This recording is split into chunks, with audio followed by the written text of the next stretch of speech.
welcome to Unit 4, session number 1. We're going to talk about the Gospels in this unit. I'm excited about it. But before we do that, let's make some initial observations about the Gospels as a whole. And let's begin with a quick recap. So no one outside of Jews and Christians thought that people were resurrected from the dead in the ancient world. This was a specifically Jewish and Christian thought. Remember, the pagans expected a disembodied experience after death. But Christians, unlike the Jews, claimed it had happened to Jesus, claimed that the resurrection had already happened, whereas for the Jews it was something that would happen at the end of the age. And for Christians, it became a fundamental belief. The resurrection became like the basis of everything. You can't read the New Testament without the presupposition of Jesus' resurrection.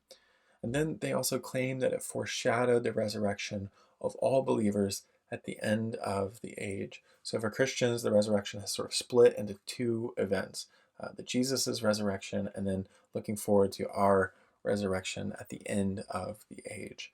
So that's what we've sort of covered in the previous couple of units, and now we're going to dive into the Gospels. But before we get into specific accounts, let's make some general observations about the Gospel accounts as a whole. First, Scripture is barely quoted in these stories. And that's interesting because, as we saw in 1 Corinthians 15, Paul says that the resurrection happened in accordance with Scriptures. So very early on in the Christian movement, they begin to point to Old Testament passages which they say foreshadowed Jesus' resurrection. But in the earliest stories about the resurrection, we don't get those references. Instead, we just get the stories. And if you'll think about like Matthew's gospel, he references scripture all the time. And that happens in each of the gospel accounts. They reference scripture all the time. But when it gets to the gospel, the resurrection stories in the gospels, you don't get any direct, you don't get many direct connections to the scriptures, which is fascinating and suggests to us perhaps that these stories have been passed down from the earliest accounts in which people had not yet reflected on their significance for the resurrection and looking for scriptures that pointed to it. Second, in the gospel accounts, the women are the principal witnesses. As we saw in 1 Corinthians 15, when Paul is trying to put his best foot forward, make his best defense of the resurrection, he lists the disciples, all men, first. But each of the gospel accounts is going to mention the women first.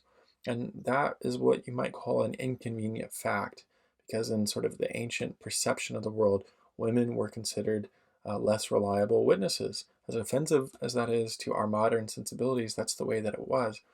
And so for these stories to mention women first is pretty remarkable and suggests to us that perhaps the women were the first ones to see a resurrected Jesus.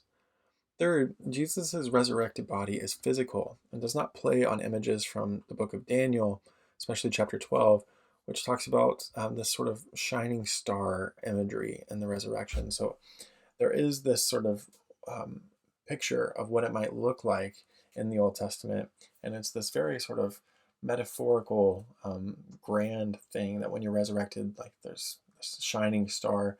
But Jesus is a physical body. He doesn't pick up on what you might expect someone to pick up on from the Old Testament if they were trying to say that Jesus was resurrected. But instead, it's just a physical body, albeit it's different, but it's physical body nonetheless. And then fourth, the stories do not reference future hope for Christians.